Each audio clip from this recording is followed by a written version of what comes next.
სალამ მეგობრებო, კიდევ ერთხელ მოგესალმებით. ჩვენ შევიკრიბეთ აქ ცოტა ისე მყუდრო გარემოში, სადაც გვექნება დაახლოებით შემდეგი 1 საათი იქნება სალონური საუბარი ოდისეის შესახებ, უფრო კონკრეტულად რომ ვთქვათ, ოდისეა კინოში, თუ როგორაა წარმოჩენილი ჰომეროსის პოემა კინემატოგრაფში, თუ როგორ აითვისა ეს ისტორია, ეს ამბავი კინემატოგრაფმა და რა გზა გაიარა პრინციპში, რომ კრისტოფერ ნოლანის ოდისეამდე მივსულიყავით, რომელიც გამოვა 23 ივლისს. მე გახლავართ საბაო სანაძე, კინომცოდნე, განათლებით, შემართებით, ალბათ დიაგნოზით და ჩემს ხელმარჯვნივ არის გიორგი კეკელიძე, რომელიც ჩემთან ერთად წარუძღვება ამ ლექციას.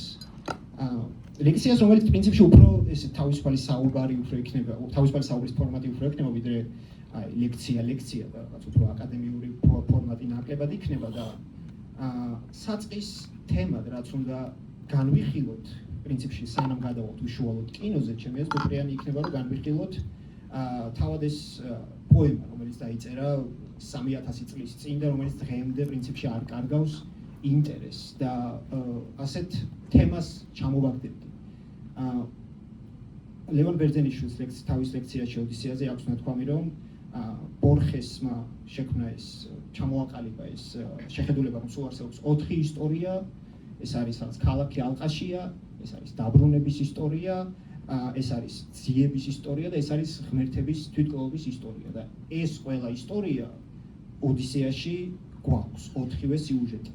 და მე მაინტერესებს ასეთ თემა რომ განვიხილოთ, რა არის თავარი ლაიტმოტივი, თავარი ბირთვი ამ ისტორიის ოდისეაში. რა ვექტორა გვაქვს, რითიც ეს განსაკუთრებული. მადლობა დიდი შესაძლებლობისთვის, მადლობა მოგზაურობისთვის.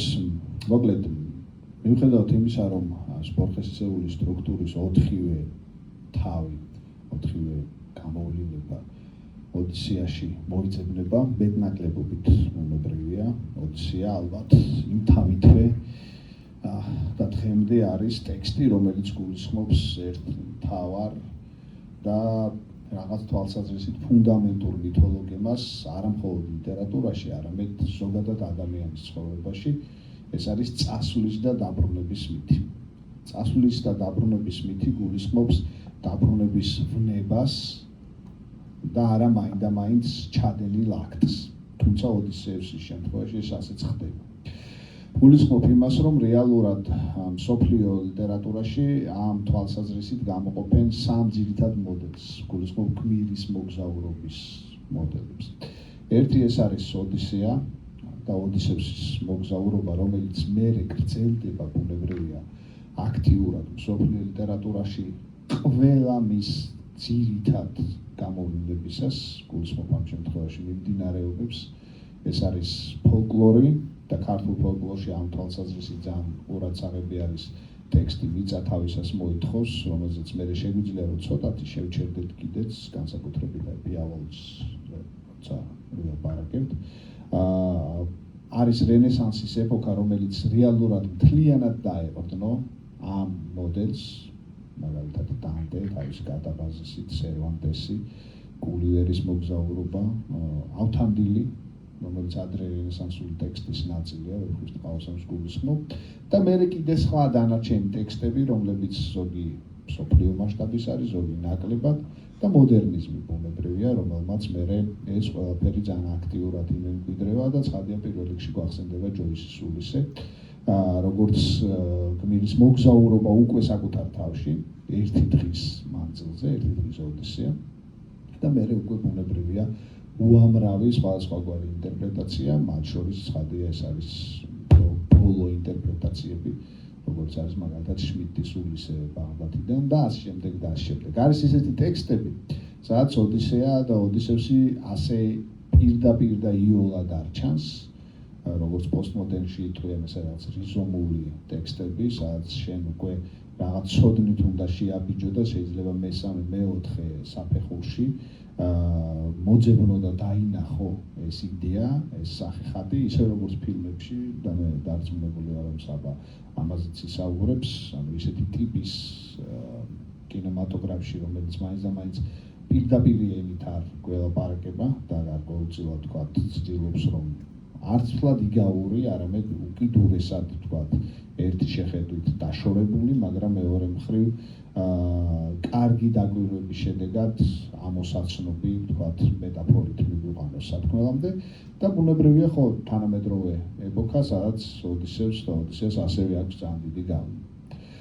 არსებობს სხვა ტიპის ოდისევსებიც, ან სხვა მოდელები, რომლებიც მსოფლიო ლიტერატურამ შემოგვინახა და მათ შორის ეს ცხადი არის უკვე მე-19 საუკუნის ამერიკული ლიტერატურა, სადაც გმირი მიდის და არასდროს აღარ ბრუნდება უკან. აქაც არ არის ლაპარაკი ტექნიკურ დაბრუნებაზე, იმიტომ რომ ადამიანი შეიძლება აღმოჩნდეს იქ, საიდანაც წამოვიდა, უბრალოდ მას ამის სურვილი აღარ აქვს ამ შემთხვევაში.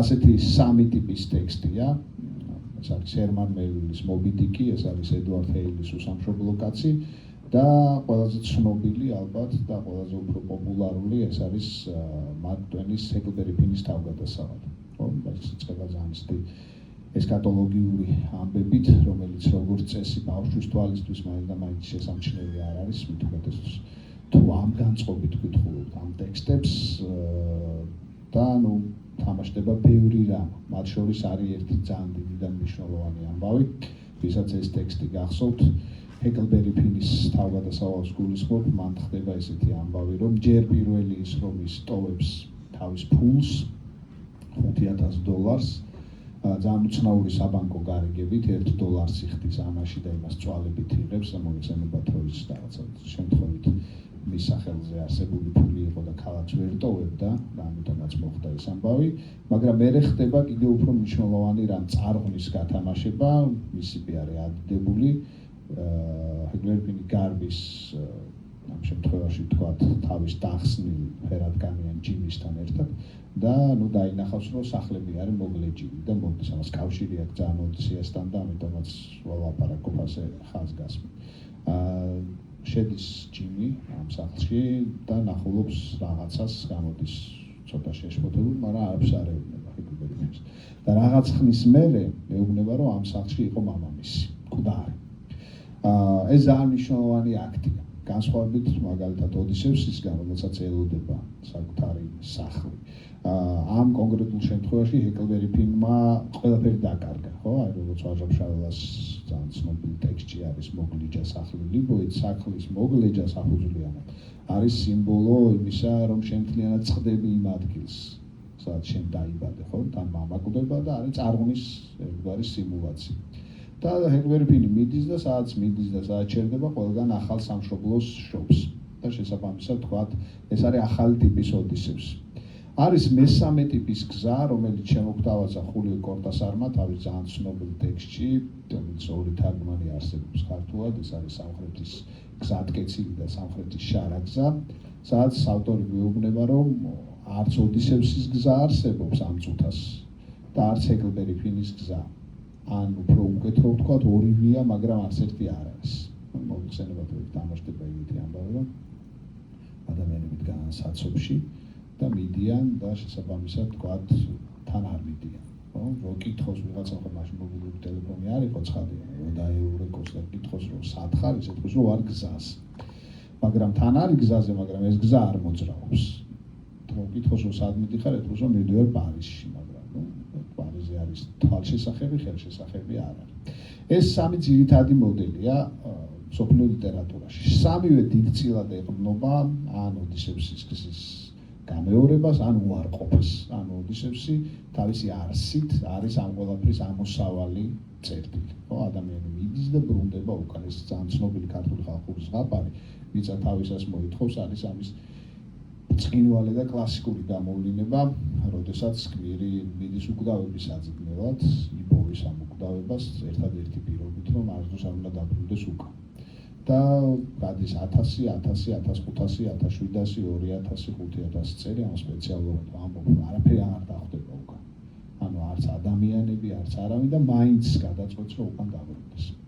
რაც არის ძალიან ცნობილი და მნიშვნელოვანი ადამიანური ვნების გამოხატულება, რომ ადამიანი ვერ ძლებს უკდავებაში მეხსიერებით. და ის აუცილებლად უნდა დაბრუნდეს უკან და უნდა მოხვდეს როგორც ჰემინგუეი ხუმრობდა, ბედნიერება არის კარგი ჯანმრთელობა და ცუდი მეხსიერება. და თვითონ თქვათ ცოდვის ან თუნდაც არაცოდვის მეხსიერებით უკვდავებაში გაჩერება არის უკიდურესად რთული ადამიანისთვის და ეს ჩანს ოდისევსთანაც, როდესაც ის ცირცეს შეირთავს ცოლად, ცირცეს კირკეს ლათინურ ვერსიაში, ძველ ცირცეს. და შესაბამისად თქვათ უკვდავებას და ამავდროულად დიდებას ერთად მიეახლება. მაგრამ სწორედ იმიტომ, რომ ის უნდა დაუბრუნდეს საკუთარ საწყის ადამიანად ყოფნის ნიშანს და უნდა განიძარცოს მეხსიერებიდან და უნდა მოკვდეს, ხო, ეს ჩანს პიაოლის ფანტასტიკურ ვიზუალურ ფრაზაში, თავის მეტაფორულ ფილმში, როცა თქვათ წყალში, ზღვაში მას ახსენდება ომი, ხო, ანუ ომი ჩანს, ადამიანი ჩანს ზღვაშია, მაგრამ შენ ხედავ ომს ხმებით და ის თითქოს ამას იშორებს მთლიანად ამ წმინდა პიავოლიმდე მივოლ პრინციპში. ბატონო? ნელელა პიავოლიმდეც კი. მეც ჩემს ამ პატარა შესავალს ვამთავრებ. და შესაბამისად თქვათ გადადის უკვე იმ ფაზაში, სადაც გაწმენდილია ამ ადამიანად ყოფნის მეხსიერება, მზად არის სიკვდილისთვის. ანუ ოდისეა არის ადამიანის მომზადება სიკვდილისთვის. ამ წრებრული შედეგად ოღონდ დაბრუნება იქ, სადაც მან პირველად დაინახა საკუთარი თავი როგორც ადამიანი.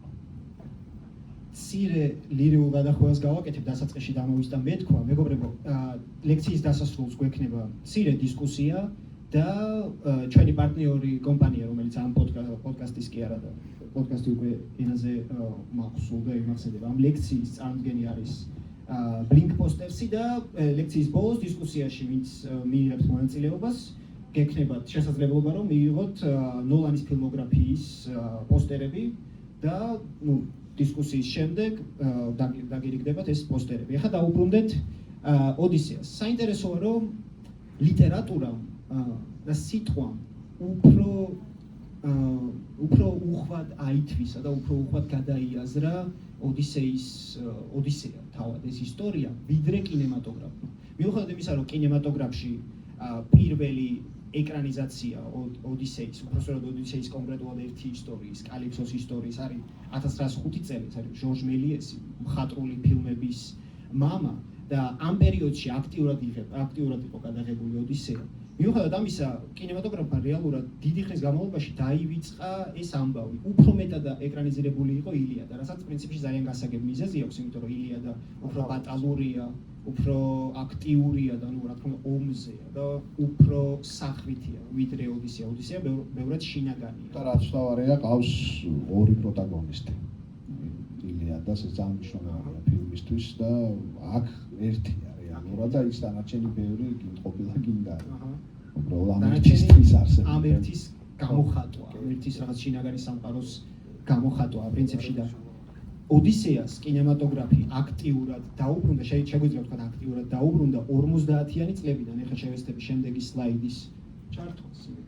აჰა, პირველი ვეჯერზე გამოვიდა, წინა ლექციაზე უფრო მეტიც დაჭირდებოდა ხოლმე. ეხლა თქვენს თვალწინ არის 1950-იანების ფილმი, იტალიური ფილმი მარიო კამერინის სახელად ულისე, რა თქმა უნდა იტალიელებმა ეს სიუჟეტი გადაიტანეს და წარმოსახეს როგორც რომაული მითოლოგიის ნაწილი, ხო, გასაგებია, რომ ენეიდა ვირგილიუსს არის რიმეიკი, შეგვიძლია ვთქვათ რიმეიკი ჰომეროს ოდისეის, იქ ოდისევს ქვია ულისე, პოსეიდონს ნეპტუნი და ასე შემდეგ. ყველა ღმერთს ქვია სხვა სახე. ათინას მინერვას სიუჟეტი მაგრამ იგივეა. კი. და აქ ამ ფილმში კირკ დუგლასი თამაშობს ოდისევს, სილვანა მანგანო თამაშობს პენელოპეს და კირკეს, ცირცეას და ეს არის მოკლედ 50-იანებში ყავით ცნობილი ჟანრი, ცნობილი მიმდინარეობა სახელად პეპლუმი, რაც არის აი ეპიკური სიუჟეტების გამოვლენა კინემატოგრაფში. ეს არის კოსტუმირებული ფილმები, ეს არის მდიდრული ფილმები და აქცენტი აი ამ ფუფუნებაზე და სიმდიდრეზე, რა თქმა უნდა ტექნიკოლორის ფერებზე და ეს ფილმი ზუსტად ასეთი გამოძახილია და აქ საინტერესოა, რომ კამერინი ძალიან სქემატურად მიიყვა ოდისევსის სიუჟეტს. ოდისევსი თავისთავად ოდისეა უცნაური სიუჟეტია, იმიტომ რომ შედგება 24 სიმღერისგან. პირველი სიმღერა საერთოდ სიუჟეტი იწყება იმით, რომ ღმერთები საუბრობენ ოდისევსზე და შემდეგი სამი სიმღერა იქ საერთოდ არ არის მთავარი გმირი. მთავარი გმირი ჩდება მეხუთე სიმღერაში. პირველი 4 სიმღერა არის ტელემაქე გადაწყვეტს, რომ წავიდეს და მოძებნოს თავისი მამა, რაშიც მას ეხმარება პრინციპში ათინა და აქაც ეგრე იწყება. აქ პირველი 20 წუთი საერთოდ მთავარი გმირი არ ჩანს და მე ეგრევე მოგვეცემოთ როგორაა ფაიკელებთან, ალკინოესთან და ნავსიკაესთან როგორ არის და მე როგორ იხსენებს ამ ამბავს, როგორც პრინციპში ოდისეაშია. ხო, ოდისეაში თავარი ისტორია მოცემულია ფლეშბეკად, რაც თავისთავად ძალიან კინემატოგრაფიული სვაა. რომ დაუფიქრდეთ, ძალიან ბევრი კინემატოგრაფიული ელემენტი არის ჰომეროსთან.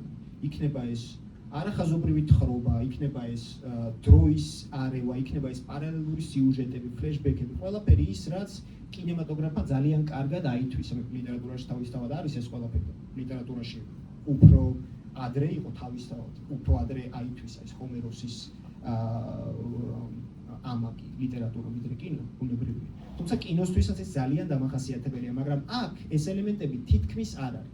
მეცაც გეტყვით, თქვენ შეიძლება იფიქროთ, რომ მიუხედავად იმისა, რომ 50-იანებია, თავისთავად აქ გრაფიკა და კომპიუტერი ვერ მოგცემს იმის საშუალებას, რომ კარგად წარმოაჩინო ოდისეის სიუჟეტი. თუმცა აქ ფილმი საერთოდ მოკლებულია მეტაფიზიკას, საერთოდ მოკლებულია ღმერთების ჩვენებას და ღმერთების ჩვენებაზე მეტად მოკლებულია აი ამ ამაღლებულის ჩვენებას. პერსონაჟები ნაჩვენები არიან ღმერთები, ნახევარღმერთები, როგორც ასე ვთქვათ, როგორც პლასმასის ფიგურები. მათ არ აქვთ ეს სულიერება, მათ არ აქვთ ეს მეტაფიზიკა. ტექსტიც ასეთიც.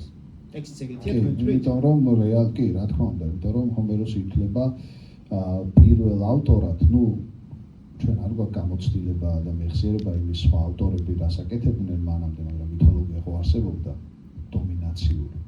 პირველ ავტორად, რომელმაც დასცინა და უკიდურესად გააადამიანურა ღმერთების პანთეონი. და რეალურად სრული დესაკრალიზაცია მოახდინა. და ეს ამ თვალსაზრისით ძალიან მნიშვნელოვანი ნიშანია ოდისეას, იმიტომ რომ როგორ ღმერთები ერთმანეთს ჭუბებიან, ანუ ადამიანები არიან უბრალოდ პლუს აქვთ უკვდავება. და ეს ძალიან მნიშვნელოვანი ნაწილი იყო ჰომეროს. იმდენად მიწაზე ჩამოიყვანა ღმერთები და იმდენად მაღლა აიყვანა ადამიანი, რომ ადგილები გაცვალა რა. პირველი ავტორი იყო ამ თვალსაზრისით. თუმცა ოდისეაში მაინც მიუხედავად იმისა, რომ ამაღლებული ფორმები არ არის და ღმერთები არ არის წარმოჩენილები როგორც ადამიანებზე ბევრად მაღალი ხალხი, დისტანცია თითქოს მაინც იგრძნობა. დისტანცია არა მორალური, არა უფლებრივი, არამედ ეგზისტენციური რაღაც მხრივ. ძალის გამოვლინება, რომ რა თქმა უნდა, იმათ შეუძლიათ უფრო მეტი. რაც სხვა შორის ფრანკო პიავოლის რო დაუბრუნდით, მან მეტაფიზიკა და ამაღლებულობა თითქოს უფრო ნაჩვენებია.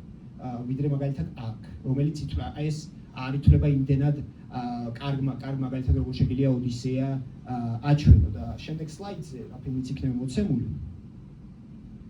გადავედით პრინციპში, გადავახტით დროს, ეს ფილმი გამოვიდა 30 წლის შემდეგ, ეს არის 80-იანების ფილმი, მაგათ შორის იყო ფრანკო როსის სერიალი, იტალიური სერიალი, რომელიც არ არის იმდენად საინტერესო გასარჩევად, იმიტომ რომ ძალიან პირდაპირ ქრესტომატიულად გადმოსცა ეკრანზე თლიანი ის ისტორია და ნაკლებად კინო. ეს არის სერიალი 7-8 სერია პრინციპში და ამიტომ გადავწყვიტე რომ მაგაზე იმდენი ყურადღება არ გავამახვილო და პირდაპირ გადავიდეთ ყველაზე გემრიელ ნაწილზე. ეს არის ფრანკო პიავოლის ნოსტოსი. ნოსტოს თავისთავად ნიშნავს დაბრუნებას, ხო ნოსტოსი ეს არის ოდისეის სიუჟეტი.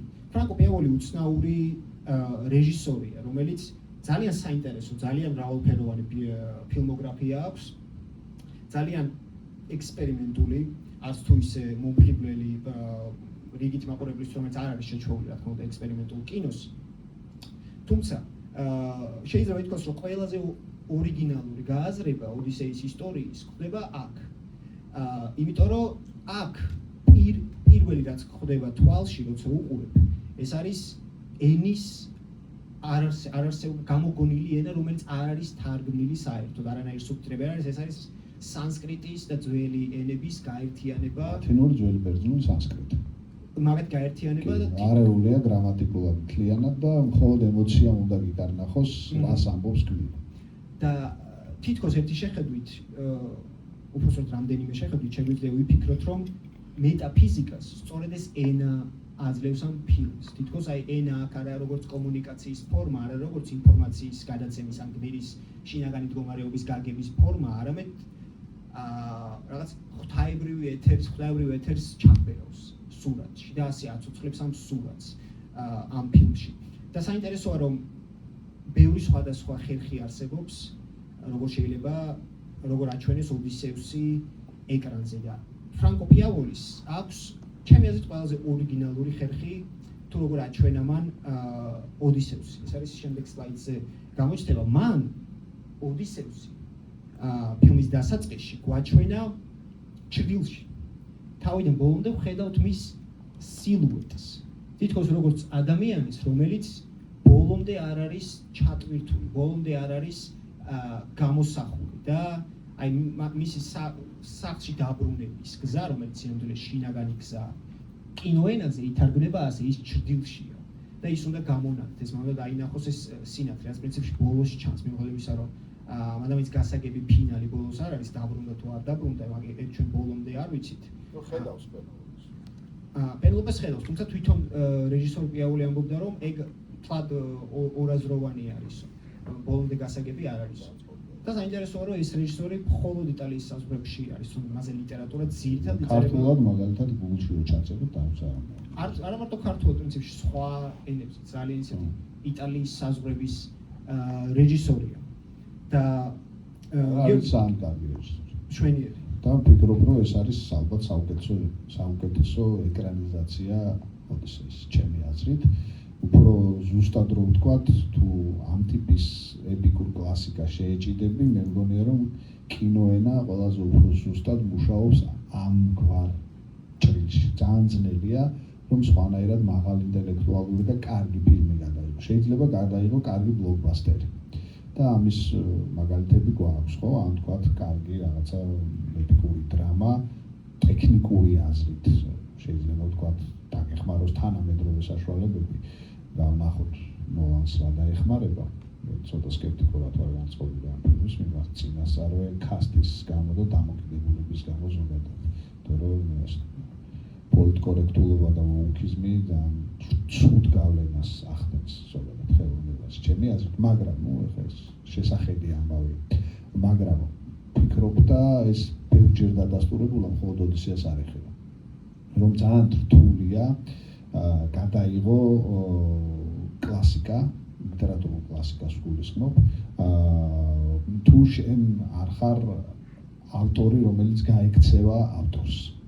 ეს არის განსაზღვრელი ნიშანი, იმიტომ ვინც იღებდა თქვათ კლასიკას და იღებდა ძალიან მაღალ დონის პაზოლინის გულისხმობ, ოღონდ უბერტოს არ არის. ძალიან საინტერესო კაცია უბერტო პაზოლინი და ეს ფილმი საინტერესოა გულისხმობ თქვათ მეორე უფროს პაზოლინის ის ამას ახერხებდა, ხო? და ძირითადად ის ლიტერატურას ებმოდა. ის ფილმების ძირითადი ნაწილად ცნობილი არის ასეთია, ხო? ან უნდა წახვიდეთ ცოტა სხვანაირი გზით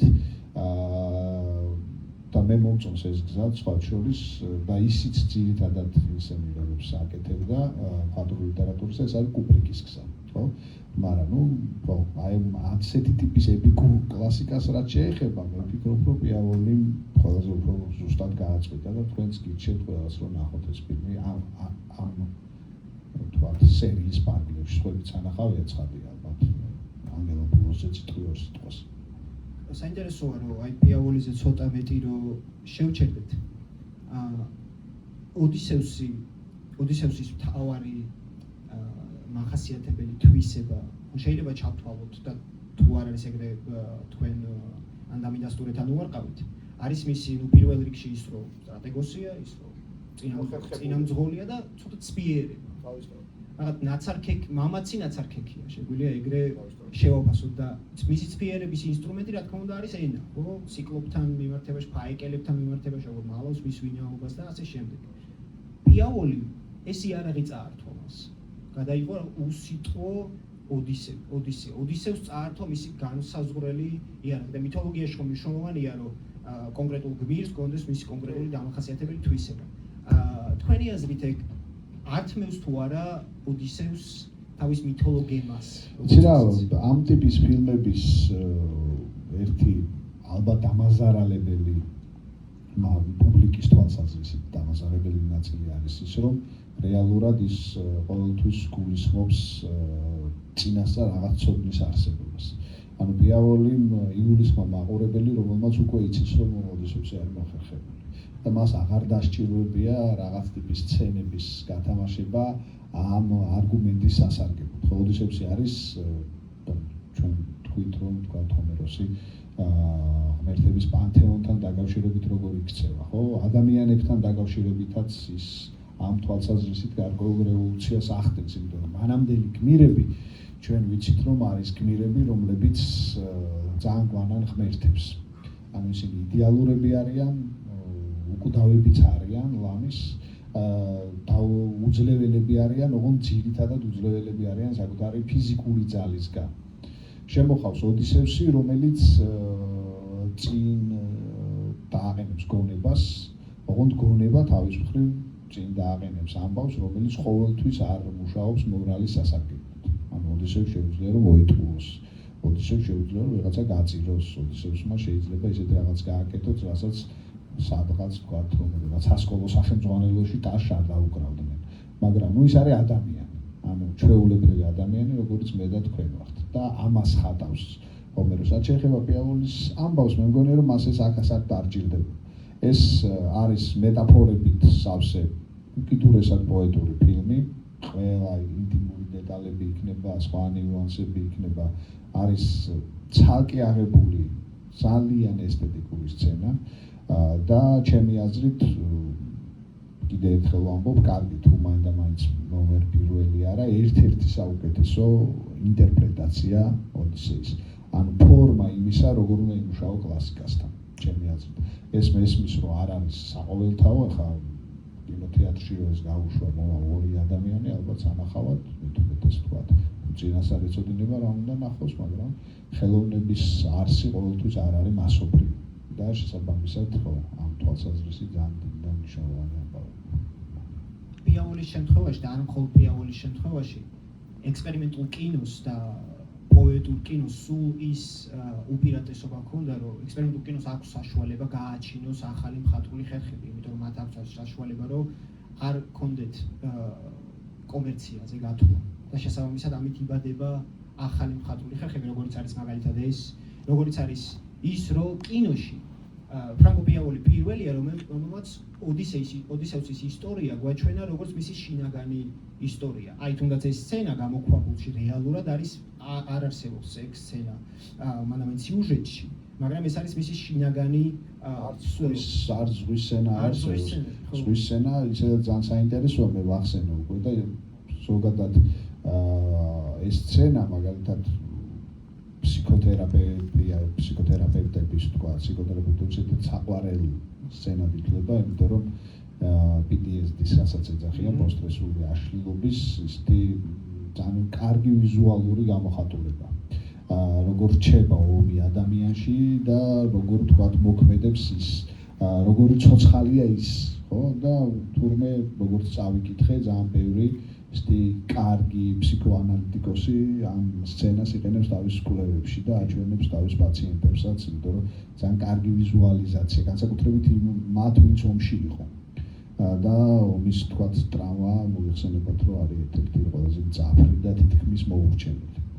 და არის თუ არა ეს ისტორია საერთოდ დაბრუნებაზე, რომ გავითვალისწინოთ ის, რომ ეს კაცი 10 წელი იბრძოდა ყველაზე სისხლისმღვრელ ომში, ალბათ ანტიკურობის, ძველი საბერძნეთის ისტორიაში. ეს კაცი იყო ის ადამიანი, რომელმაც ტროას ცხენის იდეა მისია, თვითონ იყო ამ ტროას ცხენში. და შემდეგ წამოსვლის დროს კიდე პოსეიდონთან მოუწია შეჯახება, ათენა კი ეხმარება, მაგრამ პოსეიდონი ყავს სტრად და არის ზღვაში, რაც თავარია. და საერთოდ არის თუ არა ეს ფილმი დაბრუნების ფენომენზე, თუ უფრო აღდგენის ფენომენზე, ამ კონკრეტულ დიავოლის შემთხვევაში. ჩემი აზრით ეს უფრო არის. ეს არის უფრო საკუთარ თავთან დაბრუნების ფილმი, მოდერნისტული ფილმია, ბუნებრივია ხმება, კაეთია და შესაბამისად გარდაუვალიც იქნებოდა და თვითონ ტექსტებიც მე-20 საუკუნის ყველა არის ამგვარი. ხო, ჩვენ რამდენიმე ვახსენეთ და კიდევ ბევრის ჩამოთვლა შეიძლება. ძირითადად ეს არის უკვე საკუთარ თავთან ლაპარაკის, მისი ფრაგმენტულობის აღდგენის, კი ბატონო, შეგვიძლია დავარქვათ, მცდელობები, რომელიც ხან წარმატებული, ხან წარუმატებელი. ხა იქ უკვე თქვათ ჯოისთან ან სხვაგან ჰეპი ენდების ძებნა ცოტა გაჭირდება. ისევე როგორც ტრაგიკული დასასრულიც ცოტა ისეთია, რა ვთქვი. ამ თვალსაზრისით მაინდა-მაინც სქემატური არის. და შესაბამისად ხო, ძალიან საინტერესო. მაგრამ საინტერესოა ისიც შენგან მოსმენილი ამ შემთხვევაში, როგორ ხედავს კინო უკვე ოდისევს, რომელიც ფორმალურად ოდისევსი აღარ არის, ხო? მაგალითად, გულისხმობ ანგელოპულოსის ფილმს, ხო? არის ვიცით და სათაურიც ამას გვიბიძგებს და ხო, და ბუნებრივია. კარგი დაკვირვებაც, მაგრამ არც ეპოქა არის ოდისევსის და არც თქვათ პერსონაჟი არ არის, თქვათ ანტიკური დროის. ისევე როგორც შმიდტის წიგნისა ულისე ბაღდათი. თუმცა პერსონაჟი, რომელსაც ჰარვი კეიტელი თამაშობს, ეძებს ანტიკურობას, ხო რეალურად. ხო, მაგას როგორ ახერხებს ამის გათამაშებას თანამედროვე დროიდან. შენი აზრით, ანუ კითხვად. თანამედროვე დროიდან ანგელოპოლუსის შემთხვევაში, რომლის სლაიდი სამწუხაროდ არ მოხდა პრეზენტაციაში, თუმცა ეს არის 95 წლის ფილმი თეო ანგელოპოლუსის, ბერძენი რეჟისორის, სადაც თამაშობს ჰარვი კეიტელი, მია მორგენშტერნი და სიუჟეტი არის ის, რომ თავარი გმირი ეძებს კინოლენტას, კინოფირს, რომელზეც არის ნაჩვენები პირველი ბერძნული ფილმი. პირველ ბერძნულ ფილმად ზოგადად სხვა ფილმი ითვლება, ფილმის სიუჟეტს და ისედაც და არის ეს დაკარგული კინოფილმი, რომელსაც ის ეძებს.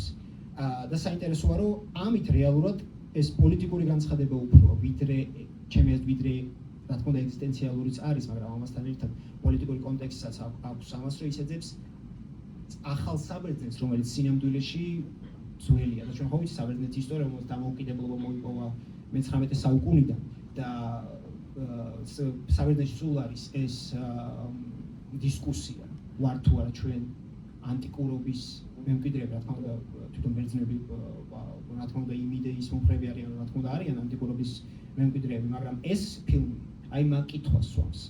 არის თუ არა საბერძნეთი, უბრალოდ თავარი გმირი არის ძიებაში იმ ანტიკურობისა, რომელიც არსებობდა და რომელიც დაკარგულია. და აი ეს არის ამ ფილმის მთავარი ლაიტმოტივი, ჩემი აზრით. სხვა ფილმებზეც რო ვთქვათ, ორი სიტყვა გულისხმობ ამ შემთხვევაში იმ მიმართულებას, რომელიც არ არის სქემატური გააზრება ოდისეის და მეტიც. იმდენად ინტერპრეტაციულია, რომ თქვენ შეგიძლიათ საერთოდ გარდაეთანხმოთ, რომ ეს არის ოდისეის, ვთქვათ, ერთგვარი, ვთქვათ, ეკრანიზაცია, ხო? ძალიან თამამი უნდა ვიყოთ ამ თვალსაზრისით, ცოტათი პროვოკაციული ზოგიერთ შემთხვევაში, ხო? ნუ უფრო ახლოს თვლიან ამ თვალსაზრისით ვენდერსის, ვთქვათ, ძალიან ცნობილი ისა, ხო? ტეხასი.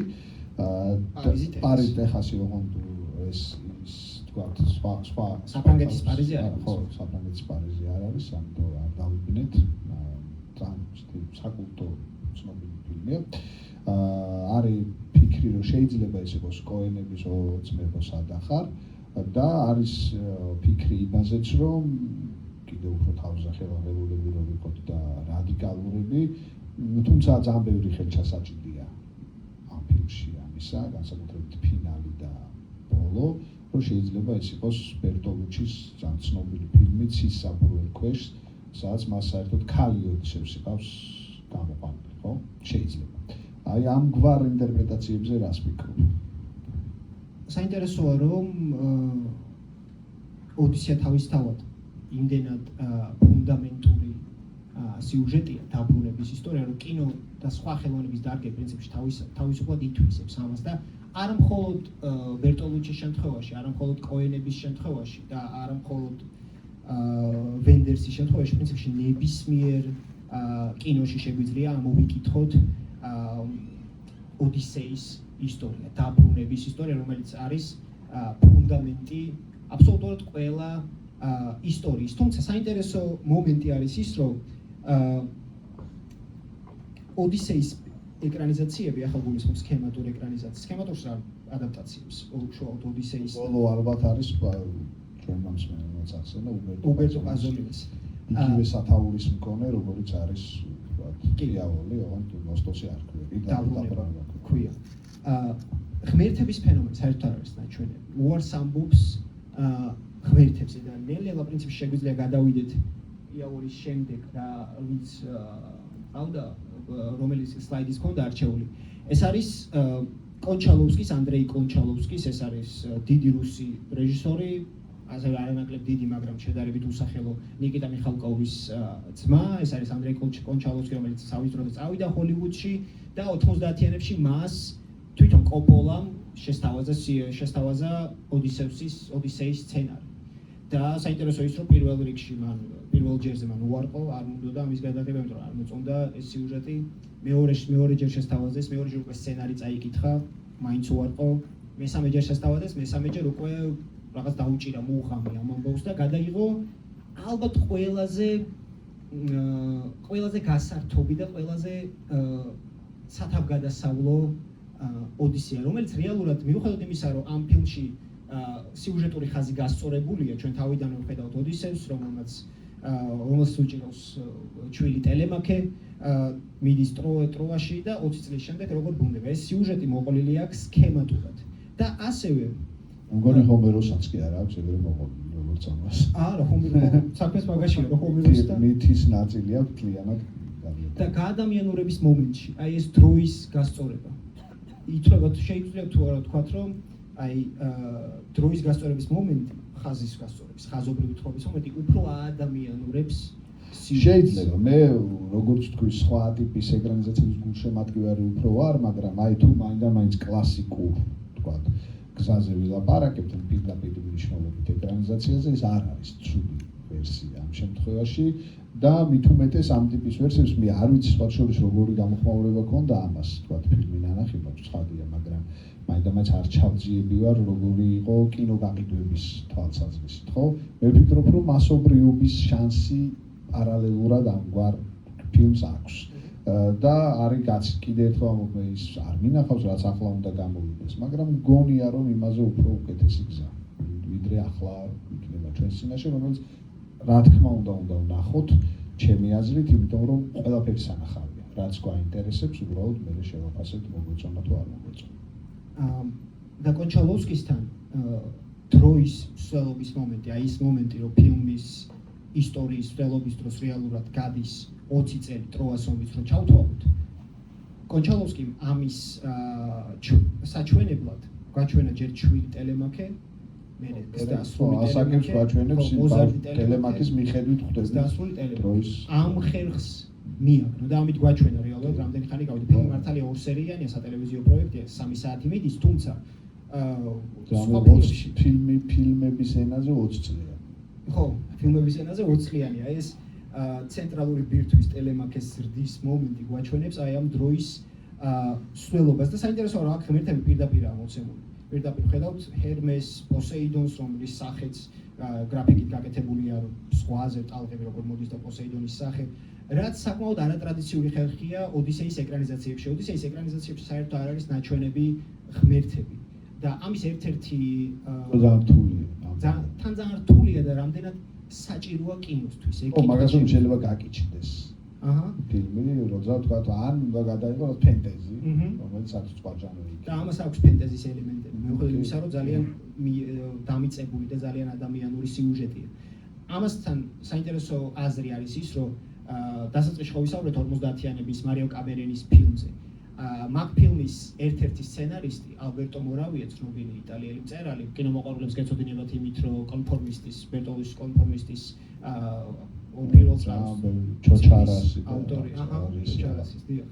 და ასევე აქვს დაწერილი წიგნის სახელად სიძულვილი, რომელიც აი ამ ფილმის ულისეს ფილმის გადაღებაზეა დაყრდნობილი. მთავარი გმირი არის სცენარისტი, რომელსაც შესთავაზებენ ოდისეის დაწერას და მთავარი გმირი მასზე მე გადაიღებს გოდარი, საინტერესო ფილმს, სადაც უფრო გოდარის პირადი ცხოვრების ამბები უფრო წარმოჩენილი ვიდრე თავად ეს ისტორია. თუმცა წიგნში არის საინტერესო მომენტი. როცა მთავარი გმირი სცენარისტი იაზრებს, რომ ღმერთების არსებობა ოდისეის ისტორიაში კინო ენაზე გადახარშულ ოდისეის ისტორიაში საერთოდ ზედმეტია, იმიტომ რომ მე-20 საუკუნე განსაკუთრებით არის ძალიან ფსიქოლოგიზმის საუკუნე, შინაგანი სამყარო და ეს ყველაფერი. თითქოს აი ეს ღმერთები, რომლებიც ანტიკურობაში გარეთ იყვნენ, ხო? და რომლებიც რეალურად თავარი გმირის, რა ვიცი, ეგოს ნაწილი, რაც მე-20 საუკუნეში რა ტერმინებიც არსებობს, ფსიქოლოგიური არაცნობიერი, ეგო, ეს ყველაფერი ანტიკურობაში ეს იყო გარე სამყაროდან წამოსული. აქ ეს არის შინაგანი. შესაბამისად, ღმერთების ყოფნას თავისთავად დიდად აზრი აღარ აქვს. მიუხედავად იმისა, რომ კონჩალოვსკიმ აირჩია საკმაოდ ისეთი პირდაპირ გზა, რომელმაც იმუშავა. საინტერესოა, რომ და დანარჩენ შემთხვევაში არც პრინციპში რომ გადავიდეთ ანუ კარგი პრესა ქონდა ფილმს. პრესა მშვენიერი ქონდა, საკმაოდ წარმატებული ფილმია, სატელევიზიო ნამუშევარის კვალობაზე საკმაოდ დაფასებული. ეგენი სიმართლე გითხრას აღარ მომიძიებია. გადავიდეთ პრინციპში შემდეგზე, აქაც არ ყავს პრინციპში ღმერთები ნაჩვენები. ეს არის უბერტო პაზოლინის, არც უბერტო ეკოსი და არც პიერ პაოლო პაზოლინის, არამედ უბერტო პაზოლინის ფილმი, 2024 წლის ფილმი დაბრუნება, სადაც რალფ ფაინსი თამაშობს ოდისეუსს და აქ პრინციპში ისტორია მაქსიმალურად სტერილური და დაცლილია ყველა იმ ბუფუნებისგან, ყველა იმ სათავგადასავლო მრავალფეროვანი ელემენტებისგან, რაც დანარჩენ ეკრანიზაციებში უკვე ჩამოსული არის ოდისეუსი. ხო, აქ უკვე ჩამოსულია და აქ უკვე ეს ითახაზე რაც ხდება. ეს მომენტებია ნაჩვენები. საინტერესოა, რომ აი რატო გადაწყვიტა, რა ეზედმეტა პაზოლინის დანარჩენ ისტორიებში, რატო გააკეთა აქცენტი მხოლოდ დაბრუნების მომენტზე და პრინციპში ის თავარი ბრძოლა, რაც ბოლოს ხდება, აქაც ბოლოს ხდება, მიუხედავად იმისა, რომ აქ დაბრუნებული. აქ ეს თავარი ამბავი, თავარი სისხლის ყრა, რაც აქაც ბოლოს ხდება პრინციპში. რასაჭირო იყო დანარჩენ ისტორიების ალბათ კინემატოგრაფიულად ესეთი მაგ ფილმში ერთ-ერთი ყველაზე ძლიერი სცენა. ხოცვის სცენა. რომელიც შეიძლება 50-იანების ფილმში ძალიან სასტიკია და სავარაუდოდ ამ სცენის გამო ნოლანის ფილმის გახდა R-rated, გახდა 18+, რაც იშვიათია ნოლანის ფილმებისთვის. ნოლანს არ უყვარს სისხლთან მუშაობა. აქ ხა შემოვა ხალხი, თექნოლოგიის ხალხი ფილმებს ვერ შემოვა ამ ფილმზე? ნუ მშობლებთან ერთად ალბათ შემოვა პრინციპში. თვალზე ხელს აყარებენ ხოცვას. და საინტერესოა ის მომენტი, რომ ნოლანის სისხლთან არ მუშაობს. ნოლანს მიუხედავად იმისა, რომ ის ფილმებში სისასტიკე არის, არ უყვარს პრინციპში სისხლთან მუშაობა. პაზოლინისთან არის. პაზოლინისთან ეგ არის. ცოტა ჭარბადაც. ცოტა ჭარბად, კი, ცოტა კი არა, ძალიან ჭარბად, საკუთარ ბოლოს სლეშერ ჰორორის vibes, მოდი სლენგისთვის vibes იძენს ეს ფილმი. და ნოლანის შემთხვევაში, ნოლანმა თავის დროზე უარი თქვა ჰომეროსის ეკრანიზაციაზე 2004 წელს, როცა გამოვიდა ტროა, რომელიც გადაიღო ვოლფგანგ პეტერსენმა. ეს თავიდან უნდა გადაიღო ნოლანს. ნოლანმა უარი თქვა ამ ფილმზე.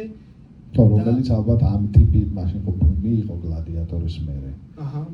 ხო და ამ ტიპის ფილმებს შორის ალბათ ერთ-ერთი ყველაზე ნორმალური გადაღებულია. ტროას შორის. მაგ პერიოდიდან პრინციპში მახსენე მხოლოდ ოლივერ სტოუნის ალექსანდრე მაკედონელი, რომელიც არც თუ ისე წარმატებული ფილმია, არც მხატვრულად არის კომერციულად და ტროა მათ შორის ყველაზე წარმატებული. ხო, იმიტომ რომ კასტი აქვს კარგი და ენერგია არის დახარჯული მეტი აშკარად გადაღებას. მხოლოდ იმისი მეტად არ არიან, რომ დიდი ტექნოლოგიები არსებობს, დიდი ამბავი და დიდი ფული. და ნოლანმა უარი თქვა ილიადის გადაღებაზე, რომელიც საერთოდ ეს შესთავაზეს, ეს კონკრეტული ტროა და მე ჩაიბარა სხვა რეჟისორმა. ჩაიბარა სხვა რეჟისორმა, ამან გადაიღო ბეტმენის პირველი ფილმი. პრინციპში მაშინ ნოლანი იყო ამავალი რეჟისორი, 3 ფილმი ჰქონდა მხოლოდ გადაღებული და გასაგები იყო, რომ ეს დიდი კომერციული რეჟისორი იქნება და ამიტომ შესთავაზეს. მაგრამ რეალურად ნოლანის ფილმოგრაფიას რო შევხედოთ, ძალიან მარტივად შეგვიძლია წარმოვიდგინოთ, რომ ის ილიადას არ გადაიღებდა. მან გადაიღო ომზე ფილმი დიუნკერკი, სადაც არ არის იმდენი ბატალური სცენა. ილიადა პირდაპირ ბატალური ფილმია, ძალიან ბევრი ბრძოლა აქვს რა. მხოლოდ ეს არის დიდწილად. და ოდისეის შემთხვევაში ოდისეა ზუსტად არის ის ისტორია, რომელიც ნოლანთან ყველაზე ხშირად გვხვდება. იქნება ეს მაგალითად ინტერსტელარი, იქნება ეს ინსეფშენი, იქნება დიუნკირკი, ეს ყველა ისტორია არის დაბრუნებაზე. ინტერსტელარის შემთხვევაში საერთოდ სადაც რაღაც მომენტში რომელიღაც პლანეტაზე გადავლენ კოსმონავტები და ნახავენ მეთ დეიმონის პერსონაჟს, რომელიც დაიკარგა და სახლში დაბრუნება უნდა, რომელიც ახლა პრინციპში ოდისევს ითამაშებს. და აი ეს მომენტი, დაბრუნების მომენტი, ემთხვევა ნოლანის ხელწერას და ჰომეროს და ასევე მეორე საინტერესო პაზოლინის სკოლის ხო? არა, მორჩი პაზოლინის. პაზოლინის პრინციპში მორჩი. ბევრი სალაპარაკო მან, არა, თქვენ თუ დამატება გსურთ? გადავიდეთ ნოლანზე გავაგრძელებ. და მეორე მომენტი, რომელიც ყველაზე საინტერესოა და ყველაზე მეტად მაინტერესებს, როგორ გამოაჩენს ნოლანი ამ სიუჟეტს, ეს არის დროის მომენტი. ნოლანი არის ის კაცი, რომელიც რომელიც დროსთან ყველაზე მეტად თამაშობს. ეს იქნება პარალელური დრო, ეს იქნება დროის ორი ნაკადი, რომელიც ერთი წინ მიდის, მეორე უკან მიდის მემენტოს შემთხვევაში. ეს იქნება დაჩეხილი დრო, ეს იქნება დროში მოგზაურობა ინტერსტელარის შემთხვევაში, ან დიუნკირკის შემთხვევაში ორი სხვადასხვა ისტორია პარალელურად მოყოლილი. ანუ ყველაფერი ის, რაც ჰომეროსთან ოდისეაში მოცემულია, დროსთან თამაში. ეს ნოლანისთვის არ არის უცხო და მეტიც ეს ნოლანის მთავარი ხელწერაა. და საინტერესოა როგორ გეტყვი ნამდვილად მე ძალიან დიდი იმედი მაქვს რომ ის არ იქნება რაც მე მგონია რომ იქნება კასტინგის და პოლიტკორექტულობის ბევრი მიზეზის გამო მით უმეტეს ბოლო გამოცდილებები არ არის მაინდა-მაინც წარმატებული ჯამპირობით სიტყვაა თანამედროვე ეპოქაში გააჩნია ვინ რას გულისხმობს წარმატებად ხო ეს პირობითი ამბავია მაგრამ თქვა აი გლადიატორი 2-ის შემთხვევა მაჩვენა რომ ამ თვალსაზრისით ძალიან სერიოზული პრობლემები გვაქვს და ისედაც ძალიან რთული გადასაღები არის ჩვენ ამაზე უკვე თქვით ეპიკური ფილმი ხო იყო ძალიან ისეთი დიდი და სერიოზული ტალღა ჰოლივუდში ნაწილობრივ შემდგომ 50-იანი წლები ახსენე ნუ მე ვთქვათ კუბრიკსაც გადაუღია ვთქვათ უცბად ფანტასტიკური ფილმი და სხვები მე იყო ძალიან დიდი გვალვა ამ თვალსაზრისით მე იყო ფრაგმენტული გამოვლინებები არა მაინდა-მაინც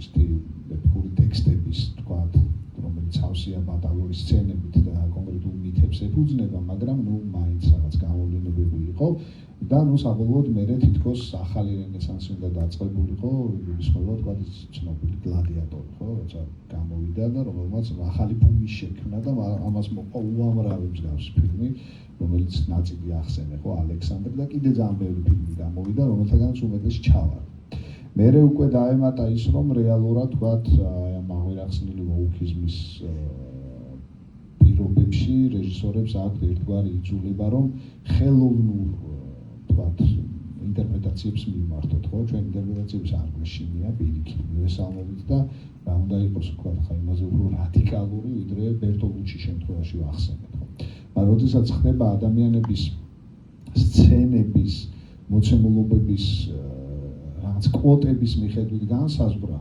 და წინასწარ სქემატიზაცია. ხო, ეს არავითარ სითამამეს არ გულისხმობს პირიქით უცნაური ეპოქაა სხვა შორის ის რაც შეიძლება 20-30 წლის წინ რაღაც ტიპის სითამამედ მოგჩვენებოდა დღეს კონიუნქტურის ნაწილია და ამ თვალსაზრისით ძალიან ბევრი რაღაცა შეიცვალა. ამიტომ ეს შიში მე მაქვს. მე არ ვამბობ რომ ნოლანმა ფილმის გადაღება არ იცის, რა თქმა უნდა ეს სპეციალისტია კინოში, ამ სიტყვის კარგი გაგებით, უბრალოდ თანამედროვე ფილმებს აქვთ ძალიან ბევრი გამოწვევა. მათ შორის საფესტივალო აზრით და სხვა ნიუანსის გათვალისწინებით, ამ ფინანსებლის თვალსაზრისით და სხვა. ამიტომ მე არ ვიცი რატო გააწყვეტა საერთოდ ეს ამბავი.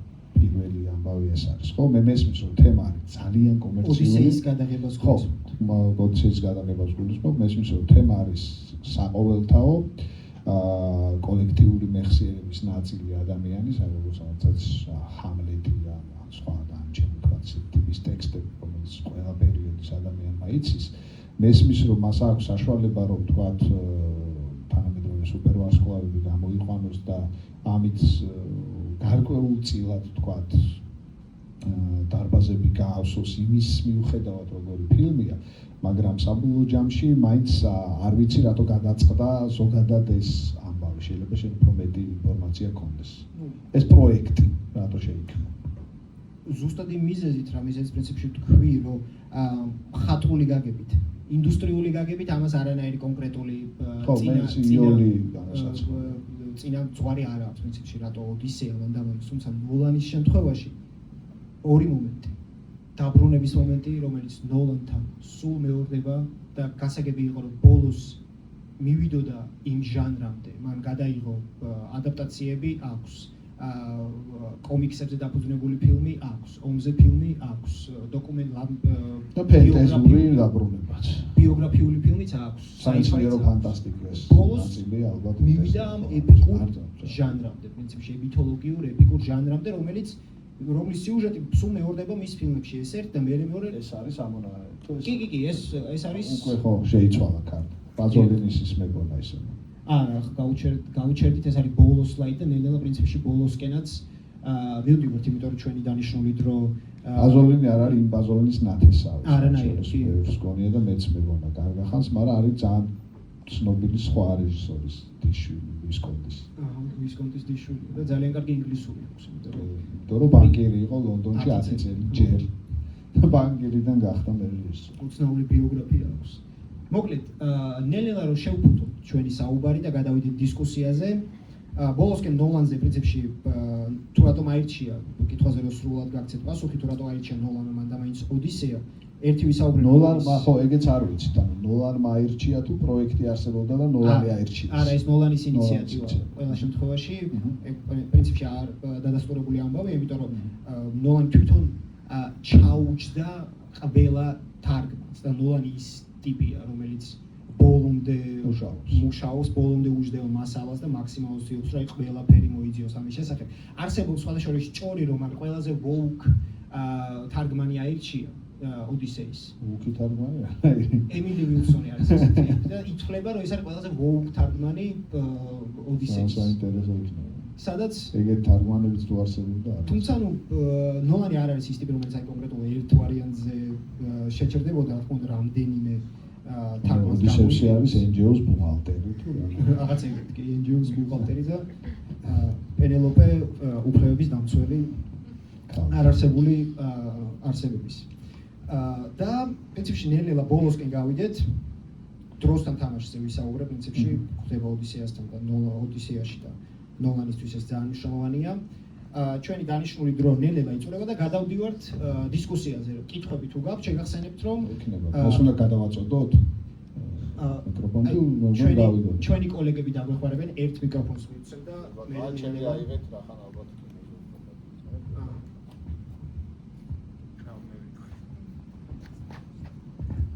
მადლობა პირველ რიგში ძალიან საინტერესო ლექციისთვის. მე საბას ლექციაზე მოსვლა დიდი ხანი მინდოდა და დღეს რო შევძელი ძალიან მოხარული ვარ ბატონ გიორგისთან შეხვედრაც მინდოდა და ამიტომაც მოვედი დღეს და დავესწარი. მადლობა საინტერესო დიალოგისთვის.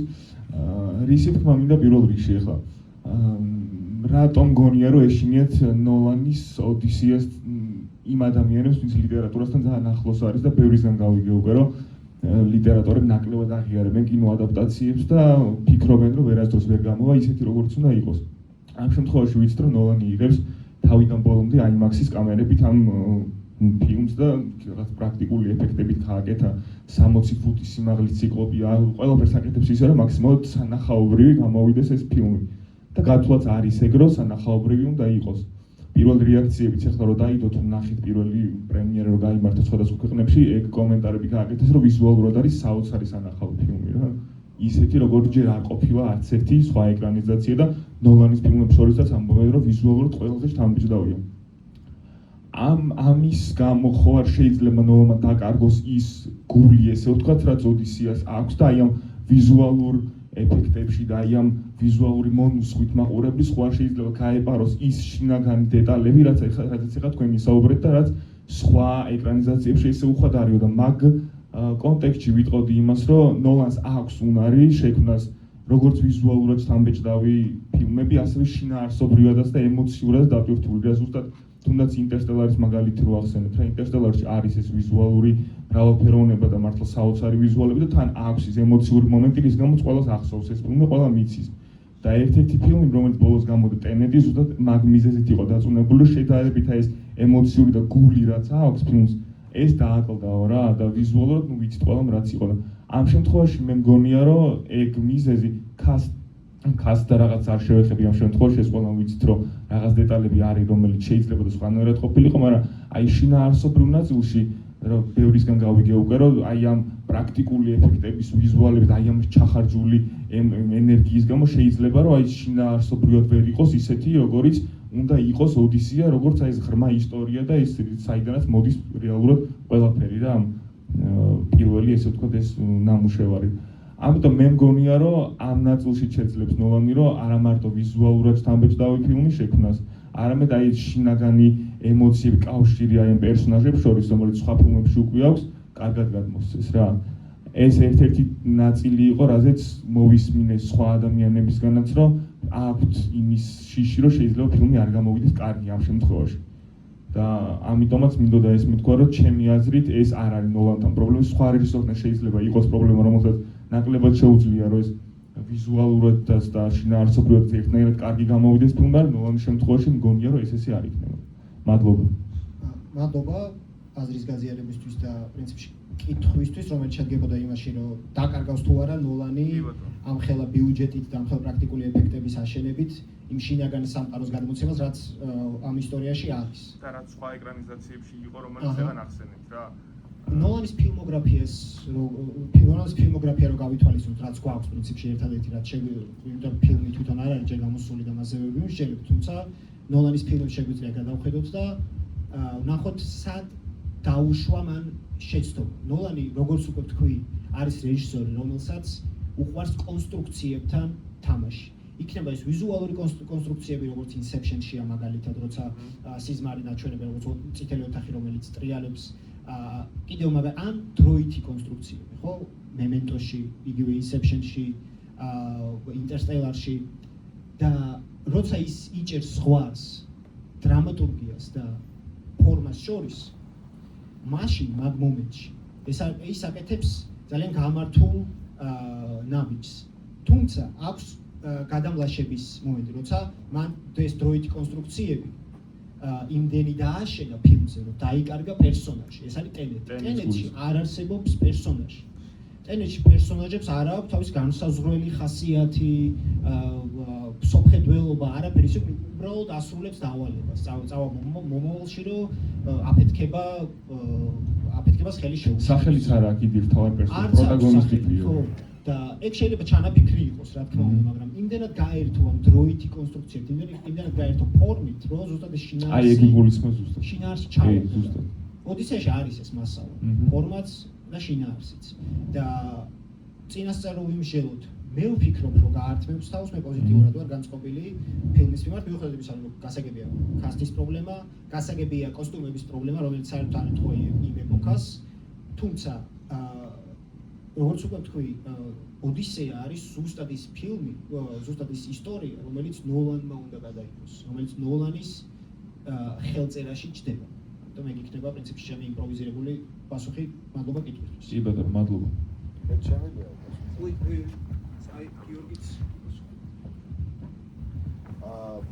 მე ისეთი თქმა მინდა რომ მე მგონია რომ რეჟისორის ამოცანა არ უნდა იყოს რომ გაიმეოროს პატრული ლიტერატურული ნაწარმოები. მე მგონია რომ თუ ნოლანი მოახერხებს და საკუთარ ოდისეას შექმნის ეს უფრო საინტერესო იქნება.